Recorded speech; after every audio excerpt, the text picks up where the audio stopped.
Right there, so I've explained some of the gizmos and some of the features that we have in 3D Studio Max. This is the basic stuff for anyone that's learning.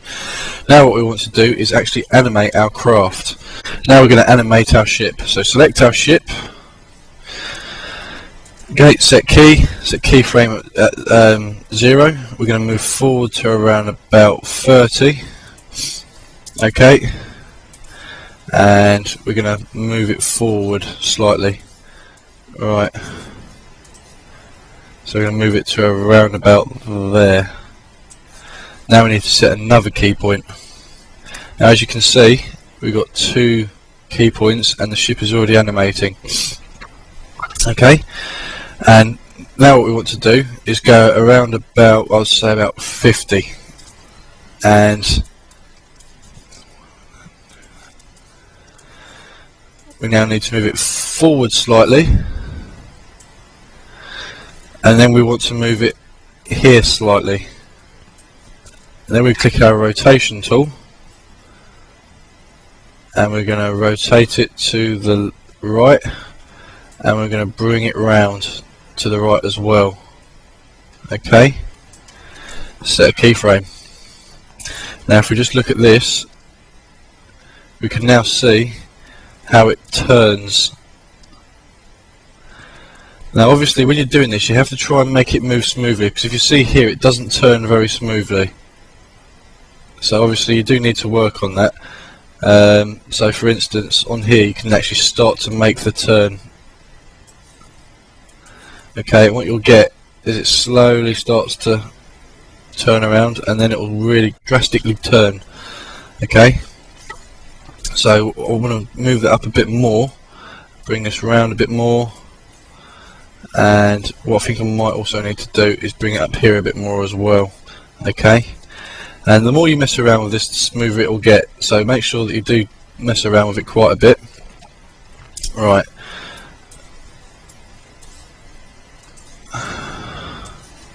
okay, we've gone up to around about, I'll say around about 75. Right, bring it all the way here, and then we're going to rotate it again, and then we're going to move it down here a little bit like that. Okay, so what we get is a bit of a turn, so it basically comes back on itself. However, I do need to bring this down a bit further. Right, okay, let's see what that looks like. There we go. As it gets to this point here, we need to level the ship out a bit. Okay,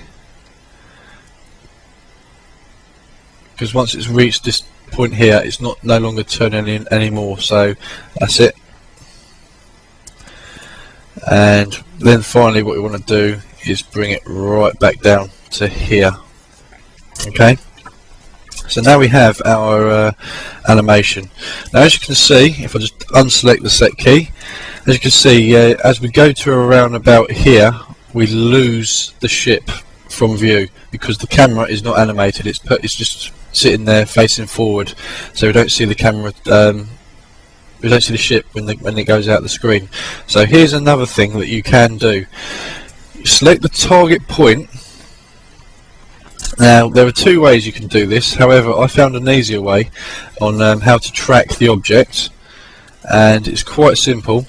Try and put it so that it's over the top of the ship, right in the centre of the body. Okay,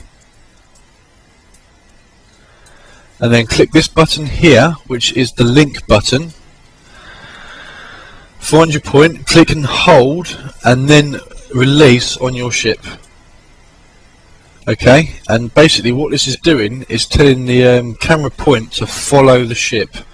So as we see, the ship moves off and it follows it round.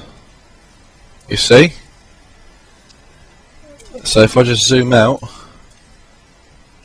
watch the camera point as I move backwards and forwards. You see the camera point is latched onto the ship, and wherever the ship goes, the camera point goes too. So this saves a lot of time in manually adding keyframes here, here, here, trying to keep it in track with the ship, because that can get quite annoying and you could end up with rocky camera movements. But this way it's perfectly smooth. You've not added a single keyframe for the camera, yet it follows the ship very smoothly. If you're not happy with this, click on this button here, which basically unlinks the camera point, and basically, as you can see now, it's now unlinked. You see? Right, now I'm going to show you how to add some keyframes. If you don't want to track it, you can do it manually.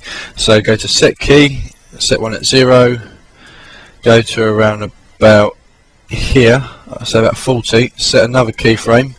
Now what this does, these two keyframes here are telling the camera to stay perfectly still, and as it goes out of screen, what we do about 65, grab our movement tool, just move it round so that it follows the ship, set another keyframe, and what this should do is follow the ship, as you can see. It goes just as it before it goes out of the screen again.